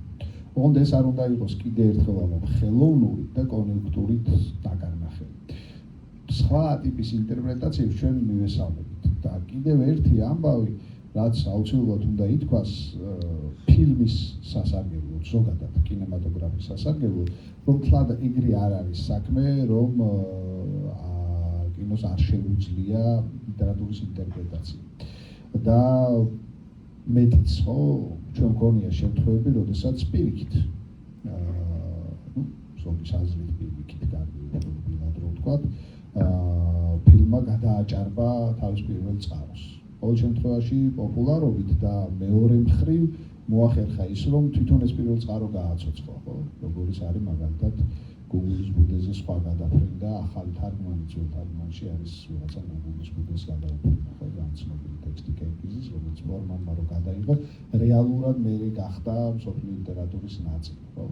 ისევე როგორც მიუხედავად იმისა, ხა მისი ავტორი ასევე ძალიან სერიოზული ავტორია, მაგრამ მისი ავტორიც თქვათ მსოფლიო ლიტერატურის ელიტის ნაწილი იყო. ბერჯესის მექანიკური პორტოხალიც კუბრიკმა თქვათ მოახვედრა მსოფლიო კლასიკის სიაში, ხო? არის რაღაც ტექსტები, კოსმიური ოდისეაც მე მგონი მსგავს. თუნდაც კოსმიური ოდისეა, ხო? არის რაღაც ტექსტები, რომლებიც ვერ გადაიღეს ფილმად, ხო? მაგალითად, აი დიდი გეტსბი ალბათ არ გამოდის როგორც ფილმი, ხო? იყო მისი მცდელობა ადრიან თქვათ წლებში მე-20 საუკუნის ბოლოსაც, სადაც ლეონარდო დი-კაპრიო თამაშობს, არ გამოდის. რაღაცა ასეთი ტიპის ტექსტებიდან ფილმი. ეპიკური ტექსტი იძლევა საშუალებას ძალიან ფართო ინტერპრეტაციის, დიდი გეტსბისგან განსხვავებით. და შესაბამისად მე ვფიქრობ, რომ კარგი რეჟისორის ხელში ეს ინტერპრეტაცია შეიძლება დააკითხოს ჩამონათვალი, სადაც ეს ჩანს იოლად, ხო? ნუ რაღაცა ფილმებია, რომლებიც შეგვიძლია ვთქვათ, რომ ვიღაცამ შეიძლება ვთქვას, რომ გამოვიდა, ვიღაცამ შეიძლება ვთქვას, რომ არ გამოვიდა, ხო? აი პატრიცია ჰაისმიტი და ნიჭიერი მისტერ რიპლი ასევე ორჯერ თუ სამჯერ არის გადაღებული, ვიღაცას მოწონს, ვიღაცას არ მოწონს, არ ვიცი. ის დავის ამბავია, ხო? ისეთი სწორხაზოვნად დამტკიცებული ამბავი, რომ ფილმი ვერ აიღებს პირველ წყაროდ ლიტერატურას და კარგი კინემატოგრაფია არ გამოვა, ეს მართალი არ გქონია. ეს ძალიან ზედაპირული და სქემატური ამბავია ჩემი აზრით. ერთ კითხვასაც დავსვათ თუ შეიძლება, რადგან მიკროფონი მაქვს, მაგრამ იმდენი ვისაუბრეთ ოდისეუსზე როგორც პიროვნებაზე, რომ არ შემიძლია არ ვიკითხო. აი პარალელი რო ავიღოთ გილგამეშის ეპოსის, ანუ ადამიანის, რომელიც უკვდავების ძიებაშია, მთელი სიუჟეტის განმავლობაში და საბოლოოდ ვერ პოულობს ამ უკვდავებას და იმ ადამიანის, რომელიც იპოვა ეს უკვდავება, უარი თქვა და უკან ბრუნდება, ანუ ეს ოდისეუსი, რომელიც კალიფსოსთან აქვს შანსი რომ იყოს უკვდავი, დარჩეს მასთან და კი ბატონო, აი პიროვნულად რა სხვაობა ამ ადამიანებს შორის და როგორ შეგვიძლია დავაკავშიროთ ეს ადამიანები ერთმანეთთან. ერთი რომელიც მიდის ვერ პოულობს და უნდა და სურვილია უკვდავი გახდეს და იმედი უცურდება და მეორე რომელიც არ უნდა ეს შემთხვევით პოულობს და უკან ბრუნდება და უარს ამობს თავის იმედით. იცი რა, ალბათ ანტიკური პერიოდი უკვე არის ამ ძებნის გადააზრების დრო და დანახვის იმისა, რომ ადამიანის მხრიდან ამის ძებნა არის ერთი მხრივ ამბავი და მეორე მხრივ უსარგებლო. გილგამეშენი ითვლება, რომ არის პირველი ტექსტი, რომელიც მხატვრული ლიტერატურის ნაწილია, თუმცა ამაზეც მიდის დავა ბუნებრივია და ვიცით, რომ ფრაგმენტულად არის მოღწეული ჩვენამდე, რაღაც ნაწილი დაკარგულია, რაღაც ნაწილი არის, მაგრამ რა ნაწილიც არსებობს, ის გვიდასტურებს იმას, რაც თქვენ თქვით, ხო? ჯერ ადამიანი თავის თავში ეძებს ადამიანს და არა ღმერთს და უკვდავებას და ტყიდან უნდა გამოვიდეს და თქვათ ცხოველად ყოფნა უნდა დაძლიეროს, ხო? გილგამეშენის აზრი ეგ არის. და მეერე უკვე უნდა განხრთობა, რომელსაც ბუნებრივია თქვათ ვერ ახერხებს ბევრი მიზეზის გამო. აი ანტიკურ ეპოქაში ალბათ ჰომეროსის გენიალურობა ეგ არის, რომ ბევრი რაღაცა გადაიაზრა. ბევრი ალბათ შოკის მომგვრელი ტექსტი იყო ეს ტექსტი დროისთვის, იმიტომ რომ სულ სხვაგვარი წარმოდგენები არსებობდა სამყაროს. ადამიანზეც, ღმერთზეც და იდეალურზეც, ხო? ანუ ჰომეროსმა მოახერხა ის, რომ ნაკლული ადამიანი გამოიყო. არა მხოლოდ ოდისევსი. ანუ ჰომეროსის პოემაში ვერ მოხვდებოდა აქილევსი, მას რო ქუსლი არ ქონოდა. ანუ აქილევსი უკვდავი გახადა საკუთარ მას სიკვდილმა და არა იმან, რომ ის უკვდავი იყო. კიდე კარგი რომ უკვდავი არ იყო, თორემ ჰომეროსთან ვერ მოხვდებოდა, ხო? წარმოვიდგინეთ აქილევსი, რომელიც დაუსრულებლად ხოცავს ვიღაცებს და სრულად უინტერესოა ლიტერატურისთვისაც, ხელოვნებისთვის, კინოსთვის, ხო? როგორც კი ქუსლი გაუჩინა მას ჰომეროსმა, როგორც კი საშუალება აღმოჩნდა იმის, რომ თქვათ პარესის მოეკლა, ის გახდა ამით უკვდავი. და ეს ჰომეროსისთვის დამახასიათებელი სტილია ზოგადად. კი ბატონო, მადლობა.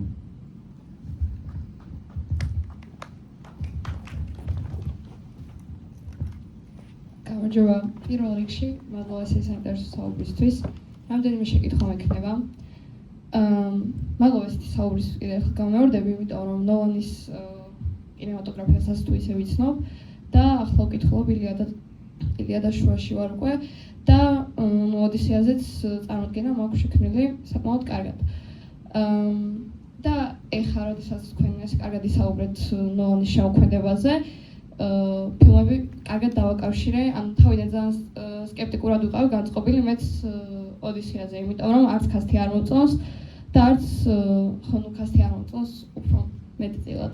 და ეხლა როდესაც უფრო კარგად გავიაზრე, რომ მართლა ძალიან გავს გინდ, აი როგორც მე მეტყოშია და კიდევ თითქმის ყველა ნოლანის ფილმში რომ ეს დროის ხაზი ხშირად არ მიდის სწორად არეულია, ისე არის ილიადაშიც და ოდისეაშიც და ზოგადად ჰომეროსი მეტწილად არ მიყვება დროის ხაზი. და ესეც დავიჭირე ასევე ეს დაბრუნების მომენტიც, როდესაც როგორც ინტერსტელარში ამ ფილმში არის რომ დაბრუნების და წასვლის და დაბრუნების მომენტია. ბატონ გიორგისთანაც მექნება ერთი შეკითხვა. თქვენ თვითონ ახსენეთ ლექციაში, რომ ილიადას ყავს ორი პროტაგონისტი, აქილევსი და ჰექტორი. და ოდისეაში ყავს ოდისეუსი და მეტწილად მარტო ოდისეუსზე არის გამახვილებული მთლიანი ტექსტი. ანუ ილიადაში მეტად ბევრი მთავარი პერსონაჟი გვხვდება ვიდრე ოდისეაში და რატომ არის მაინც რომ ჰომეროსის უფრო მთავარ ტექსტად ყოველთვის ითვლება ოდისეა და არა ილიადა. მე მგონი რომ ითვლება ორივე, მაგრამ ესმის ალბათ უფრო ოდისეა რაღაც თვალსაზრისით არც უფრო მასშტაბურია თუ უფრო საყოველთაოდ პოპულარული. ალბათ სწორედ იმიტომ რომ მან გამოიყვანა პერსონაჟი, რომელიც ყველაზე მეტად გავს ადამიანს და არა ღმერთს. და ეს ადამიანებისთვის გაცილებით უფრო საინტერესო იყო, ხო? ოდისეაც არ არის ისეთი ტექსტი, სადაც მაინც მხოლოდ ერთი პერსონაჟია. ტელემაქეც ძალიან საინტერესო პერსონაჟია. სხვა შორის აქ თარგმანებში ჩვენ გვაქვს ინერციულად რუსული გავლენაც და ნუ რაღაცები დამკვიდრება და უბრალოდ ალბათ არც ის შეცვლა, იმიტომ რომ მაგალითად ტელემაქე არის ალბათ უფრო ტელემაქოსი. პენელოპე ალბათ არის პენელოპე. გააჩნია თქვა როგორ გადავწყვეტ და დავკავშირდეთ ამ საკითხს, მაგრამ ყოველთვის უბრალოდ ინტერმეცო და ტელემაქოსიც არის ძალიან საინტერესო პერსონაჟი, ხო? როგორც სუსტის შვილი.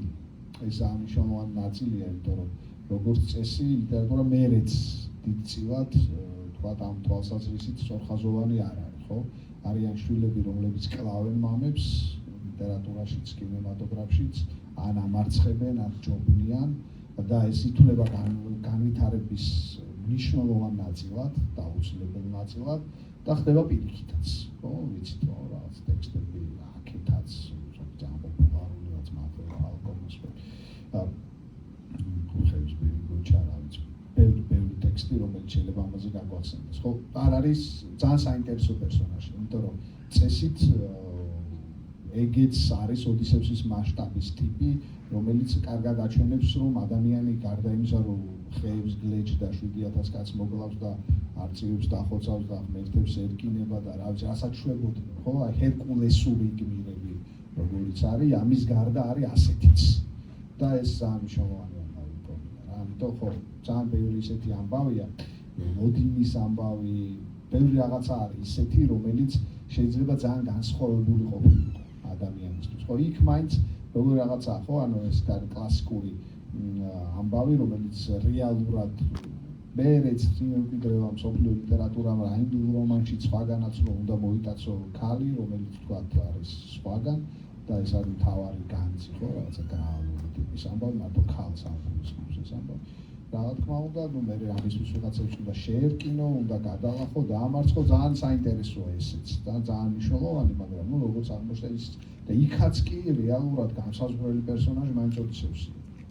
იმ ტროას ამბებში, რომ ვინც მოაგებინა ეს ომი, ხო, ოდისევსი, ხო, მან შექმნა ეს იდეა, რომელიც დაეფუძნა არა ძალას, არამედ მოხერხებას იქაც. ეგ ძალიან მნიშვნელოვანი ნაწილია. იმიტომ რომ ისე ვერ ამარცხებდნენ ახლა ფაქტია და ნუ შეგვამისად ხო ეგ ნაწილიც ალბათ თვითონ გმირი არის ალბათ ძალიან საინტერესო. კიდევ ორივე თქვენგან თაზმექნება ერთი შეკითხვა. როგორც ახსენეთ ეს ეკრანიზაციებზე რო ვისაუბრეთ, გლადიატორის მერე ჩავთვლი რომ ტროის ეკრანიზაცია ჩემი ერთ-ერთი საყვარელი ფილმია და შეიძლება ჩავთვალო იმის და მივხვდავთ რომ ცოტა არ იყოს ასთენელიც არის ილიადას მაგალითად ის რომ პატროკლოსი და აქილევსი ბიძაშვილებად არის გამოყვანილი და ალბათ ეს მესმის რომ ცოტა ფილმშიც ალბათ ცოტა ისე გამოჩნდებოდა და არც ნუ ხალხად ილიადაშიც პირდაპირ არ გვაქვს ნათქვამი რომ აი მაინდა-მაინც ერთმანეთი უყვარდათ და არ ვიცი მგონი მე-10 სიმღერაში თუ მე-9 სიმღერაში თავადაც ახსენეთ თვითონვე პირდაპირ ზევსი მიგვანიშნებს და ანუ იძახის რომ პატროკლოს სიკვდილის მერე ჩაერთვება აქილევსი ბრძოლაში ისევ და ორივეთგანგან ის შეკითხვა მექნება რომ პირველ რიგში მაინტერესებს ნუ კი საუბრეთ ამაზე მეტწილად მაგრამ მაინც უფრო დეტალებში მაინტერესებს ასე ძალიან რატომ ერიდებიან ღმერთების გამოჩენას ფილმში მარტო იმიტომ რომ შეიძლება ანუ ისტორიული ფილმი ბევრ ანუ ფენტეზის ჟანრში გადაიზარდოს თუ იმიტომ რომ უბრალოდ არც რაღაცა ერთულებად ამ თვითონ ღმერთებს შორისაც ხო ბევრი დაძაბულობა მაგალითად ათენას და არეს შორის რომ ჰერა და ათენა მაგალითად არგოსლების მხარეს არიან და რა ვიცი ზევსი ნუ ორჭოფობს და ხანი 4 ხარს არის ხანი 4 ხარს არის ძალიან საინტერესო კითხვა არის იმიტომ რომ მხოლოდ ამ ფილმს არ მიემართება და ზოგადად სპეციფიკას მიემართება არა ჟანრულს არამედ დარგობებს გულისხმობ იმას რომ ეგ საკითხი ძალიან განსხვავებულად ჩანს ფილმში, კინემატოგრაფში და ლიტერატურაში. ანუ ლიტერატურაში ეგ გამოდის ადვილად. და სხვანაირად. იმიტომ რომ სხვა სპეციფიკის ხელოვნება. აი თქვენ რაც ახსენეთ, თქვენ უპასუხეთ გარკვეულწილად ამ ამბავს, რომ კინემატოგრაფში ეგ რომ გამოიყვანო, უნდა შეცვალო მოცემულობები, ხო? ანუ ტექსტი ამას არ მოითხოვს. შესაბამისად მოცემულობის ცვლილება რა არის? ხო, უნდა გააკეთო რაღაცა სუპერ ძალების მოხმობით ისეთი ფილმი, სადაც ღმერთი ჩანს და შენ გრძნობ რომ ღმერთია, მაგრამ მას არ ეხმარება ვიზუალური ეფექტები ამის თქვა წარმოსაჩენად, მაგრამ რაღაცით უნდა იგრძნო ეს, თორემ ძალიან დაემსგავსება ადამიანს და გაუგებარი იქნება. ხო, წარმოიდგინეთ, რომ ჩვეულებრივი ზევსი დადის ლაპარაკობს, მაგრამ ამბობს რომ ზევსი ვარ, ხო? აი ძალიან დიდი ბეწვის ხიდი არის გასავლელი, ან უნდა შემოიყვანო ნაწილობრივ ფანტასტიკა, ფენტეზი, რასაც დავარქმევთ, ხო? გამონაგონი, ვიზუალური გამონაგონი, რომელიც კიჩად აქცევს ფილმს რეალურად, იმიტომ რომ ძალიან ძნელი იქნება რა, მან უკვე გამოსავლის პოვნა, რომ რეალურად, ხო, ჩვენ ეგეთ ფილმი ძალიან ბევრია, სხვა შორის ეგ არის ალბათ რაღაც მესამე ხარისხოვანი ფილმები, რაღაც არხებზე რომ გადავთოთ, რაღაც სპეციალური არხებია, სადაც არის ძალიან ბევრი რაღაც მასობრივი მოსერიალურო ფილმი, სადაც არის ანტიკური ამბები და გადაღებული ბევრი და ღმერთები მონაწილეობენ ჩვეულებრივად. და ნუ რაღაცა ამბები ხდება, მაგრამ ის ვერ ქმნის მხატვრულ დონეს. თორე ეს თქვენ რაც თქვით, რომ ერიდებიან, ეგ არის უფრო ტოპ ტიპის ფილმებში, რომელიც თქვა რაღაცა წინა პლანზე არის, თორე ისე არავინ ძალიან ბევრი რეჟისორია, რომელიც ამას იღებს ჩვეულებრივად და მონაწილეობს და რაღაცა და რაღაცა არის რა სხვა ისინი მეთოდებიც მაგალითად ჩემი აზრით ცისკარა არის ძალიან კარგად გადაღებული, დევები არიან, თან ფენტეზია და თან რაღაცა კარგად იხილება.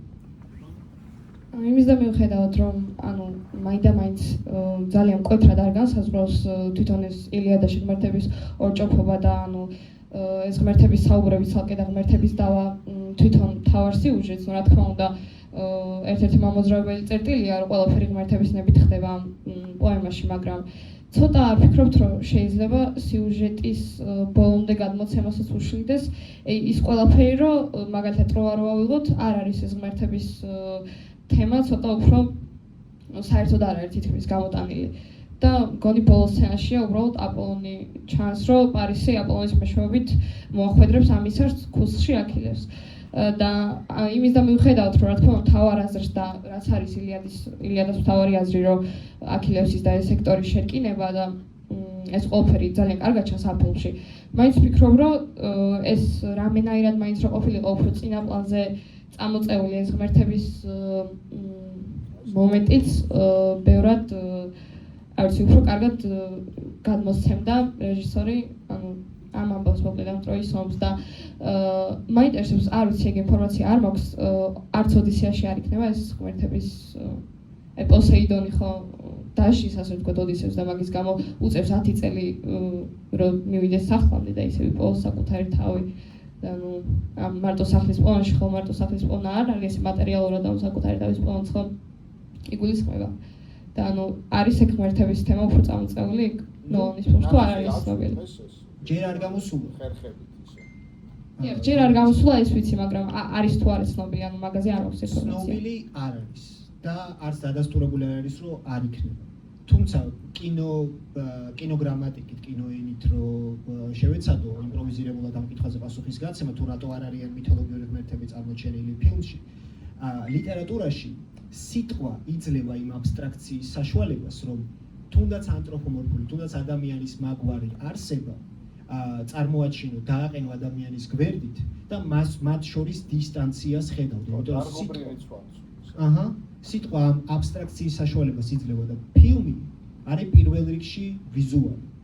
ფილმის ძირი არ არის ხმა, არ არის მუსიკა, ფილმის ძირი არის სურათი. და სურათში ადამიანის მაგვარი, ხო, ღმერთები ხო ანთროპომორფული არსები არიან, არსებები. ადამიანის მაგვარი ზეუსი და ან პოსეიდონი და ოდისევსი ერთ კადრში რო გამოაჩინო, გრაფიკის გარეშე არ შეიქმნება ეს დისტანცია და გრაფიკა ყველაფერს კიჩად აქცევს.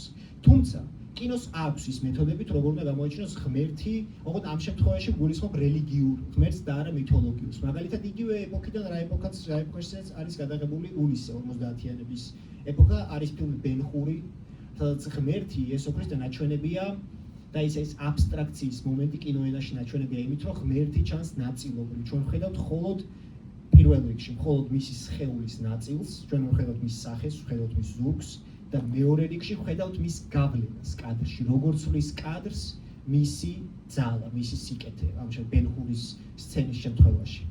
და აი ზუსტად ეს მომენტი, ნაწილობრივ ჩვენების ერთი და გავლენის ჩვენების ორი, აი ეს მომენტი, ეს მეთოდი, ეს ხერხი არის, როგორ შეიძლება კინოენაზე ვაჩვენოთ ღმერთი.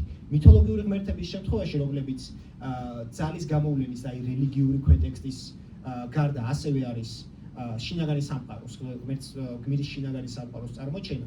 ალბათ მაგიტომ მიდიან დიდი რეჟისორები კომპრომისზე, რომ თუ ისედაც შინაგანი სამყარო არის ნაჩვენები, ოდისევსის ეს მოგზაურობა, შინაგანი მოგზაურობა არის ნაჩვენები, ღმერთების ადგილი თითქოს თანამედროვეობაში მოკლებულია ადგილს. თითქოს უადგილოა რა მითოლოგიური ღმერთების არსებობა. ალბათ ეგ იქნება მიზეზი. ასე იმპროვიზირებულად პრინციპში ასეთი პასუხი შემიძლია გაგცეთ. ჩვენ დროში ხო ჩვენ უნდა მოურჩეთ პრინციპში ერთ შენ ხონდა კითხვა და ბოლო კითხვა იყოს ეს და მილელა დავიშალოთ. მოგესალმებით, ალბათ ძალიან საინტერესო შეხვედრისთვის. პროგრამაზე ვისაუბრებ უცებ პირველ რიგში რა თქმა უნდა ეს დამოკიდებულება რომელიც შეიქმნა ამ ფილმის გარშემო ბუნებრივი არის, იმიტომ რომ რაღაცები ესე ვთქვათ არ იყო სასიამოვნო ასე ვთქვათ ტრეილერებიდანაც და ჩანდა კიდევაც 450,000 დისლაიკი ჰქონდა თუ არ ვთქვი ტრეილერს. თუმცა მეორე მხრივ შეიძლება რომ ყველაზე მეტი ნოლანის ისტორიაში, პრინციპში ნოლანის ფილმები. თუმცა შეიძლება რომ მეორე მხრივ არა, ზოგადად არ ჩანს, მაგრამ ამ შემთხვევაში შესაძლებელია რომ გაიგო. და ნუ მეორე მხრივ შეიძლება ეს პირიქით კარგი იყოს ნოლანისთვის, იმიტომ რომ თუ ისე ვერ გამოვიდა როგორც საჭიროა, ის ასე ვთქვათ მოლოდინი რაც არის საზოგადოებაში რომ არ იქნება კარგი, თუ რა ნორმალური ფილმი იქნება, რაღაც მხრივ მოეწონება საზოგადოებას. და ნუ მეორე ასე ვთქვათ როგორ შეიძლება რომ გადმოსცეს ნოლანმა ეს ამბავი, მე არ მაქვს ასე ვთქვათ საკითხული ეს ოდისეა, მაგრამ ჩემი აზრით მთავარი თქვენს ახსენეთ რომ მთავარი ამ შემთხვევაში პროტაგონისტი არის ოდისევსი და დიდი ალბათობით მის გარშემო იქნება ყველაფერი აგებული და მათ შორის შესაძლოა რომ ასე ვთქვათ მისი აზრები ჩანდეს და მაგალითად ის გახსენება სახლისაც იყოს მისი აზრიდან გამომდინარე და ამხრივ და ანუ ამხრივ მაგალითად მემენტოში არის ძალიან საინტერესოდ გამოცემული, როდესაც ჩვენ მაყურებელი რეალურად ჩვენს გვემართება ასე ვთქვათ ის ინსომნია, ანუ ის ასე ვთქვათ მახსოვრობის პრობლემა. მემენტოშიც არის ფლეშბექები. ოდისეა თავიდან ბოლომდე ოდისეის ისტორია აგებულია ფლეშბექებით. ჩვენ ფლეშბექად მოგვეცემა ეგ ამბავი, როგორც მემენტოში. ხო. და აი მემენტოშიც საინტერესოა ის, რომ როგორც მაყურებელს გვეცლება დამოკიდებულებები, ან როგორც პერსონაჟს ეცლება დამოკიდებულებები, ვის მიემხროს ვინ ამბობს სიმართლეს ვინ არა, ზუსტად ისევე ეგვეცლება ჩვენს დამოკიდებულებები. და თითქოს მაყურებლის თითქოს პერსონაჟის ადგილას ხვდებით და ჩემი აზრით მათ შორის IMAX-ის კამერები, რასაც იძლევა, ანუ იქ ყოფნის საშუალებას იძლევა ეს ესე ვთქვათ კამერები და ეს გადაღებები და ვფიქრობ რომ ანუ ამ ხრივ გადაიღებს ნოლანი ანუ გვაჩვენებს ანუ ჩვენ მაყურებელი მოხვდებით მის ადგილას და ანუ სადაც ის იქნება თითქოს მის გვერდზე ვიქნებით მოკლედ და მისი აზრებით გარშემო ჩვენს იგივე რაღაც დამოკიდებულებები გვექნება. თქვენ როგორ ვფიქრობთ ანუ მსგავსად იქნება დამოჩენილი თუ შენ გულისხმობ იმას რომ თქვენ ბოდიში რომ გმირთან ახლოს ვიქნებით თუ არა მაყურებლები მაგ მომენტს როგორც მემენტოშია მაგალითად ხო ანუ როგორც ახლოს ასევე შეიძლება რომ მის ადგილას და როგორც ოდისევსი მოგზაურობს ისევე მოგზაურად ამ ასე ვთქვათ ну ეგეთი ვარიანტები ოდისეის უკვე არსებობს პრინციპში ჩვენ ვისაუბრეთ კონჩალოვსკის ოდისეაზე რომელიც აყენებს ახლოს პრინციპში მაყურებელს გმირთან ნოლანი რა გზას აირჩევს ზუსტად ვერ ვიტყვი თუმცა მე არ მგონია ბოლომდე აბსტრაგირებული და ასე სუფთა ეპიკური და მითოლოგიური ვარიანტი შემოგთავაზოს ალბათ უფრო იმ ვარიანტთან ახლოს იქნება რომ გმირის პერსპექტივა მაყურებელს აჩვენოს კინემატოგრაფიული ხერხებით რაც უფრო რა თქმა უნდა უფრო კომერციული გზა ვიდრე ის რომ აი აბსტრაგირებული იყო ბოლომდე და მაყურებელს აგრძნობინა რომ ეს სხვა ისტორიას უყურებს და რომ ის აი რაღაც ძველს და რაღაც ძალიან განდეგილ სურათს ხედავს. თქვენ გეკლებათ რა? მადლობა კითხვისთვის. ჩვენ ნელ-ნელა გარდა უკვე მორჩებით მეგობრებო, იმიტომ რომ დროში ვიწვევით.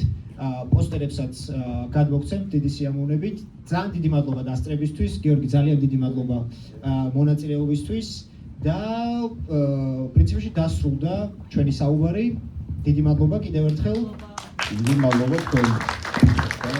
დაიას სიცხის დათმობისთვის და დანარჩენი ნოლანს გადავხდით თუ არა მადლობას მაგას ვნახავთ როდის მაგას ვნახავთ 23 ივლისს და ეხა კიდევ ერთხელ მადლობას გადავუხდი ჩვენ სპონსორს Blink Posters რომლის პოსტერებსაც გადავცემთ ვინც კითხვა დასვით პრინციპში და გვაქვს პოსტერები არის თქვენგან ხელ მარცხნივ მანდ არის პოსტერები და პრინციპში შეგვიძლია ჩვენი კოლეგებთან ერთად ეს პოსტერები გადმოვცეთ და მანამდე კითხვას დაგისვამ ნოლანის საყვარელი ფილმები რა არის თქვენი სამივე ერთი ფილმი არ თქვათ